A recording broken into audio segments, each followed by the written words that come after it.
Bonjour à toutes et à tous.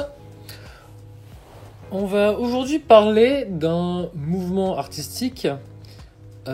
Ici, on va commencer avec l'art pariétal, qui n'est pas à proprement parler un mouvement, mais histoire de commencer cette série sur de bonnes bases, il est bien, je pense, de revenir aux premières œuvres, aux premiers artistes de l'histoire. Donc, il faut savoir que l'art pariétal, aujourd'hui, on a une grande connaissance grâce à de nombreuses découvertes, dont l'une des plus récentes et des plus connues est celle en 1994 de la reconstitution de la grotte Chauvet qui s'ouvre au public. Depuis cette date, on a quand même plus d'1 500 000 personnes qui se sont pressées pour admirer justement les reproductions de différents panneaux qui sont ornés, représentant des chevaux, des lions, des rhinocéros.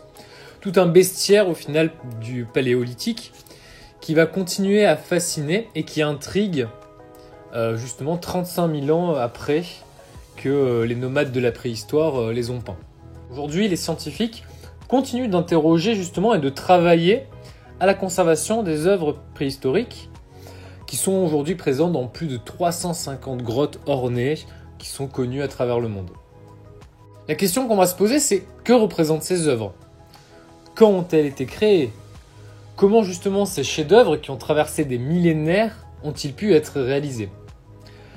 À ces questions, la science apporte de nombreux éléments de réponse et il y a encore certains mystères de sens dans l'objectif de ces créations, de ces chefs-d'œuvre.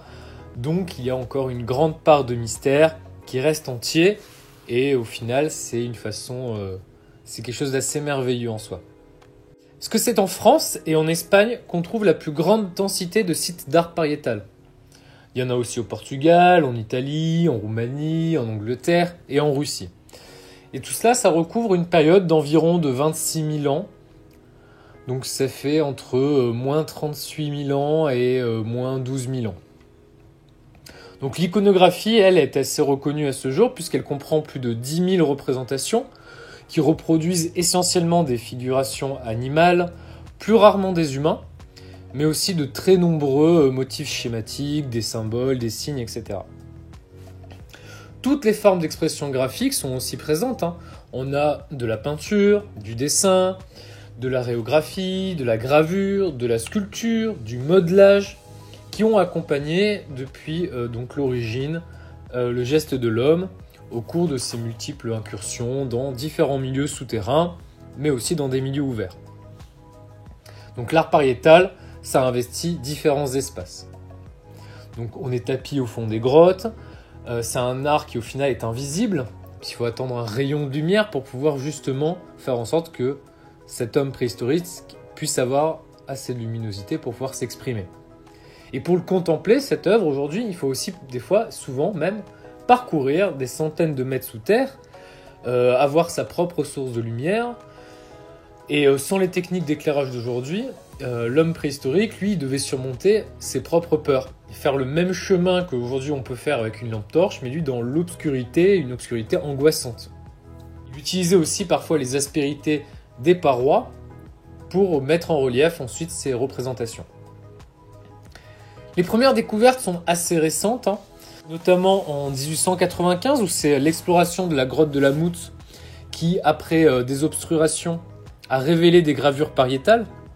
En 1901, il y a eu les grottes de Combarel et de Font-de-Gomme qui, elles, montrent des gravures et des peintures qui sont partiellement recouvertes d'un voile de calcite, qui sont ici la preuve de leur ancienneté.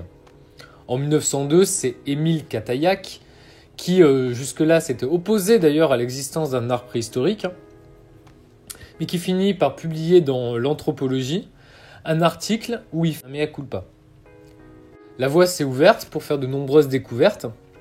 Donc en 1903, on a Monte Castillo, en 1912, le Tuc d'Andoubert, en 1914, les Trois Frères, en 1940, la grotte de Lascaux, en 1956, Rouffignac, en 1970, Tito Bustillo, en 1989, Cosquet, en 1994, Chauvet. Donc en nous citant évidemment ici que celles qui ont fait le plus grand bruit, les plus retentissantes. Il y a 3 grande période figurative dans ce que l'on a vu sur ces œuvres dans les cavernes. C'est d'abord une étude, au final on a vu de nombreuses gravures, de nombreuses peintures qui vont justement distinguer ces 3 périodes figuratives, qui correspondent à 3 périodes de l'activité humaine. Donc on a une première période de figuration qui va être celle de l'animal, montrer des animaux. Une autre qui va être plutôt caractérisée par des scènes de chasse. Et enfin une période où c'est plutôt des scènes de troupeaux et d'agriculture. Et donc ils vont témoigner ici d'un passage au groupement d'humains, de l'état de chasseur-cueilleur à celui de pasteur. D'accord ? Et cette évolution, elle est en corrélation avec de grands bouleversements climatiques aussi, les flasques glaciaires, puis des radoucissements, qui ont profondément modifié l'environnement des premiers artistes. Artistes entre guillemets, évidemment. Après, il y a plusieurs spécificités régionales. Par rapport aux sites connus d'art rupestre, on constate que l'expression artistique est assez universelle, mais il y a différentes périodes selon le continent. Donc les spécificités, par exemple, c'est en Europe, on a des peintures rupestres qui notamment dans la région franco-cantabrique, qui est la seule au monde où les hommes ont choisi plutôt la profondeur des cavernes pour exprimer leur art. Donc ce sont des représentations qui sont remarquables justement par leur pauvreté en figures anthropomorphes. Il y a aussi de nombreuses gravures qui datent du néolithique. Donc en Europe, ce sont les sites de la Vallée des Merveilles, dans les Alpes-Maritimes, et du Val de Camonica, en Italie. Mais on a aussi dans les Pyrénées, donc c'est beaucoup de représentations des animaux à cornes, comme des bouquetins, des chamois, des chèvres, des mouflons, des bovins. D'accord ? Et puis après, on a aussi des peintures un peu plus récentes qui montrent plutôt des poignards et des scènes agricoles assez stylisées. En Asie, on trouve là plutôt des scènes de chasse, avec des compositions très naturalistes. Donc nous avons des troupeaux de cervidés en Chine centrale, des chasseurs à l'arc, des troupeaux de rennes.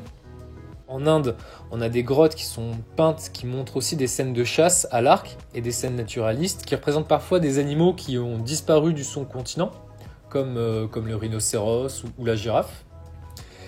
Donc c'est un style plus tardif qui se caractérise justement aussi par des motifs géométriques. En Afrique, notamment par exemple en Afrique du Sud, c'est un des hauts lieux de l'art rupestre. On a donc des figures animales qui sont mises en scène, notamment des antilopes, qui vont être associées, elles, à des représentations humaines. Par exemple, dans la grotte de Sebaini, on trouve une grande scène de chasse et de boucherie. On a des hommes qui sont chargés des pièces de viande. On a des élans, qui sont des grandes antilopes, qui sont peints en rouge, qui est omniprésent, couchés, dressés ou dansant, donc qui sont dans des postures assez étranges, et que l'on associe généralement aussi à des rites proches du chamanisme. L'esprit du chaman, qui est endormi au centre des scènes de danse, serait pénétré par la puissance de l'élan. En Tanzanie, dans des districts comme Singida, Kondoa et Irambe, ce sont des longues figures humaines très stylisées qui sont accompagnées de bêtes sauvages, ce qui laissera supposer, selon certains auteurs, qu'il s'agirait d'une population de chasseurs-cueilleurs. Dans le Sahara, il y a beaucoup de fresques, notamment dans la région des Tassilis, le Fraisan et le Tibesti, où ce sont des gravures et des peintures rupestres qui montrent au moins 6 périodes correspondant à des styles très particuliers. Nous avons la période Bubal, où ce sont des sites à gravure du sud oranais. Donc les plus anciennes correspondent aux représentations naturalistes d'une faune de pays chauds et humides. Hippopotames, panthères, éléphants, girafes. Ensuite, on a aussi des têtes rondes. Ce sont des figures stylisées où la tête est symbolisée par un cercle. Les datations sont encore partielles, mais on fait remonter ces peintures à 500 000 ans. Donc, l'exemple le plus frappant de cette période, c'est le dieu martien du site de Jabaren dans les Tassilis. La période bovidienne, bien ensuite, c'est dominé notamment par des scènes de troupeaux de bœufs, des scènes de chasse et de la vie pastorale. Puis on a la période kabaline qui la suit, qui est marquée elle par l'abondance de représentations de chars tirés par des chevaux. Et le climat s'étant modifié, il y a une désertification qui finissait par gagner le Sahara. Et enfin, la dernière période, c'est la période caméline, qui montre des représentations de chameaux à bosses démesurées, qui sont associées à des inscriptions en alphabet libyco-berbère, puis en tifinagh. En Australie, c'est un continent qui est assez riche en peinture rupestre, même énormément, où il y a deux ensembles bien distincts. Donc on a dans le nord et le sud-est, où on trouve des représentations qui sont plutôt gigantesques, de kangourous, de serpents, d'oiseaux, mais aussi de figures humaines. Et dans le sud, des représentations plutôt homogènes, où on a des animaux de petites dimensions, d'oiseaux par exemple, des empreintes de kangourous qui sont associées, plusieurs signes géométriques. Donc c'est un style qui est appelé panaramité, qui est le nom d'un site qui regroupe plus de 10 000 de ces figures. Ensuite, on a aussi en Amérique, qui est très riche aussi en représentations rupestres. À l'ouest des États-Unis, on a une multitude de sites qui regroupent plusieurs sujets, que ce soit des spirales, des serpentins, des motifs géométriques, des soleils, des figures anthropomorphes, des figurations animales. Donc ces gravures, elles s'échelonnent sur quand même plusieurs millénaires. Et les dernières représenteraient quand même plutôt justement des chevaux, avec notamment la venue des Européens. Plus au sud, au Mexique, c'est plutôt des figures anthropomorphes et zoomorphes, et aussi quelques figures abstraites géométriques. À Cuba, on est sur aussi des motifs géométriques, mais on a aussi des visages et des masques. Au Venezuela, les sujets sont assez diversifiés, on a des figures géométriques, mais aussi anthropomorphiques, zoomorphiques, etc. À l'extrême sud du continent américain, dans les sites de Patagonie, on a plutôt des séries d'empreintes de main en négatif, mais aussi en Argentine et au Chili. Donc dans le même continent, même dans le même pays, il y a vraiment une coexistence de différents styles, de représentations très différentes, et qui vont traduire justement qu'il y a quand même une énorme disparité de culture sur ce continent. Et il y a donc vraiment aussi des petites spécificités justement régionales et des petites caractéristiques locales. Pour interpréter cela, on pourrait dire que qu'il y a quand même déjà une certaine énigme à la lecture de ces peintures, notamment lorsqu'on voit des empreintes de main, on peut voir des doigts mutilés ou déformés peut-être par des maladies qui ont été trouvées par exemple à la Cueva de las Manos en Patagonie argentine. Donc là, difficile aussi de pouvoir expliquer ces déformations. Et peut-être qu'il y a une idée de témoignage de guérison ou des invocations. Difficile de trancher. En Europe, on a vu que justement les figures humaines étaient assez rares dans l'art paléolithique. Donc ça a suscité de multiples théories. Peut-être sur des tabous de représentation de la figure humaine.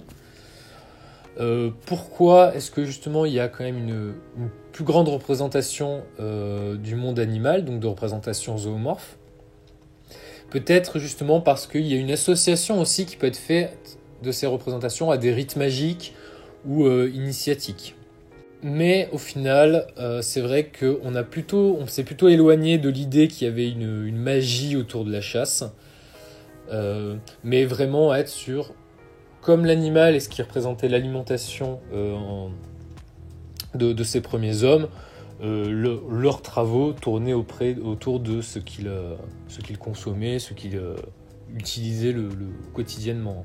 À savoir aussi si il y a plusieurs chercheurs qui essayent de faire, notamment en Australie, par rapport à l'art pariétal, que ça découlerait du fait que les différents aborigènes ont aussi fait ces dessins par simple but esthétique, en premier lieu. Mais aussi qu'il y avait une idée de témoignage historique, qu'ils cherchaient à enregistrer des événements économiques, donc l'alimentation, mythiques ou cérémoniels, ce qui a un rapport avec le sacré et la magie.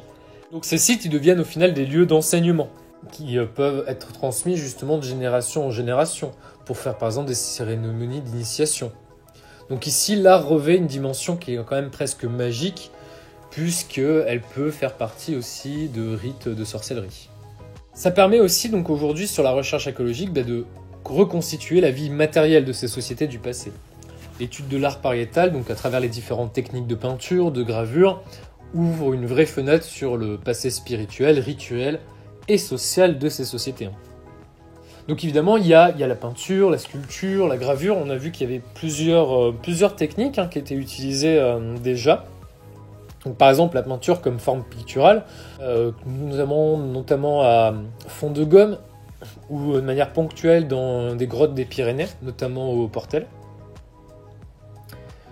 Donc ce qui retient l'attention des historiens et des archéologues, c'est que la technique est assez simple. Nous avons c'est des moyens matériels qui sont très simples et pourtant donnent des œuvres qui sont très complexes en soi. Donc puisqu'on n'a que quelques silex, c'est des blocs de pigments, il y a des broyeurs, il y a quelques pinceaux, quelques tampons, des pochoirs en peau, mais la plupart du temps c'est quand même à la main que sont dessinées, que sont peints ces œuvres. Donc d'ailleurs, les pigments, eux, ils étaient faits en les associant avec du talc afin d'économiser les différents colorants qu'ils arrivaient à réaliser. Dans la région de Lascaux, par exemple, le pigment était, lui, plutôt très abondant. Donc il a été utilisé beaucoup plus facilement qu'ailleurs. Donc d'après les différentes datations, notamment dans la grotte de Chauvet, on peut se rendre compte que la gravure et le dessin sont deux techniques qui étaient parfaitement maîtrisées dès 30 000 ans avant notre ère. Que ce soit la peinture par pulvérisation, le modelage et la sculpture, ça vient un peu plus tard dans des contextes plus souterrains. D'ailleurs, donc, durant la préhistoire, les artistes peignaient avaient déjà trouvé donc, de ces nombreuses techniques et avaient donc la capacité de représenter des figures en mouvement. Et là, ça nous pose une nouvelle interprétation qui est assez intéressante si on le met en relation avec nos connaissances actuelles. C'est une sorte de préhistoire du cinéma. On disait tout à l'heure, les dessins, les peintures, c'est aussi une sorte de témoignage. D'accord ? Ils y racontaient leur quotidien, ils transmettaient leurs connaissances. Quand on parle ici de préhistoire du cinéma, c'est que ces artistes arrivaient à mettre du mouvement au sein de leur représentation. Il y a un principe de succession rapide d'images qui finissent par se confondre et qui peuvent donner l'illusion d'un mouvement. Une autre façon de représenter le mouvement sur un support fixe, qui est bien connu de nos jours, c'est par exemple la bande dessinée, qui consiste à superposer sur une même image plusieurs positions successives, en dessinant les membres d'un cheval dans différentes positions. On l'imagine qui galope, un même visage sous plusieurs angles peut simuler un mouvement de la tête, etc. On peut penser notamment aux photographies de Muybridge qui montraient justement le galop d'un cheval. Donc la question qui se pose, et c'est une question que soulève le préhistorien spécialiste de l'art rupestre Marc Azema, c'est est-ce que les artistes de la préhistoire avaient déjà découvert des techniques il y a plus de 30 000 ans pour justement montrer le mouvement et la narration.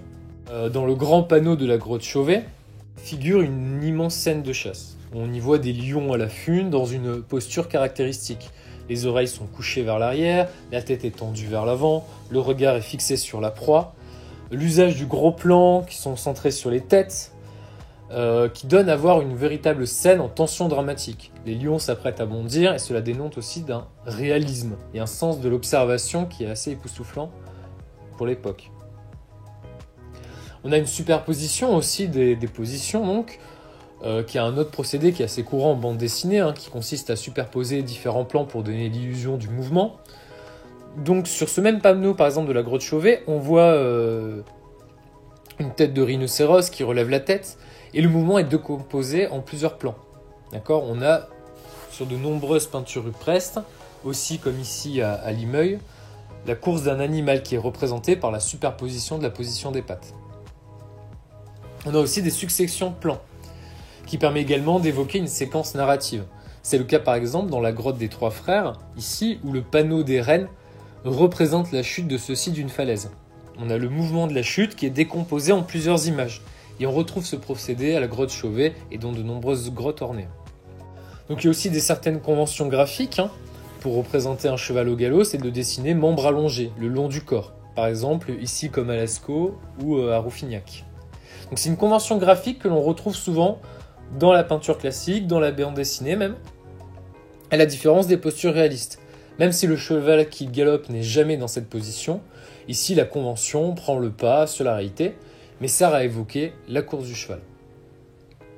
On a aussi l'utilisation des ombres et des reliefs, qui est assez intéressante aussi pour représenter cette narration, un effet cinématographique. À Chauvet, par exemple, ici, sur le panneau des chevaux, les préhistoriens ont remarqué que si l'on place des lampes à l'huile au sol et qu'on les déplace, le jeu d'ombre et le vacillement de la flamme produit un effet assez saisissant. L'animal, il semble se déplacer sur la paroi. Donc il faut imaginer que tout cela se passe au fond d'une grotte, dans l'obscurité, exactement comme dans la salle obscure d'un cinéma, où les ombres et les lumières sont projetées sur la paroi et où le regard se retrouve capté par l'écran. Donc la grotte, c'est aussi le lieu où il y a un écho. Et ça joue un rôle important, puisqu'on peut faire un chant, il peut y avoir un son de tambour, une voix qui accompagne l'observation et qui rend donc les effets visuels encore plus troublants. D'accord ? On le disait tout à l'heure, il y avait aussi l'idée de rituel magique et de transmission. Donc il y avait vraiment une narration qui était faite de génération entre les générations. Il faut savoir que justement, il y a aussi de nombreux artistes qui ont cherché aussi à récupérer l'esthétique de cet art pariétal au sein de leurs propres œuvres. Notamment beaucoup d'artistes modernes. Par exemple, on a l'artiste catalan Juan Miró, qui s'inspire de différentes œuvres que l'on peut retrouver au sein de la grotte de Lascaux. Donc c'est une même impression assez troublante qui n'a pas finalement énormément changé. Comme si l'art avait fait une sorte de surplace. Voilà, que ça n'était qu'une longue et lente décadence pendant tout ce temps. C'est ainsi qu'en tout cas le voyait Juan Miró.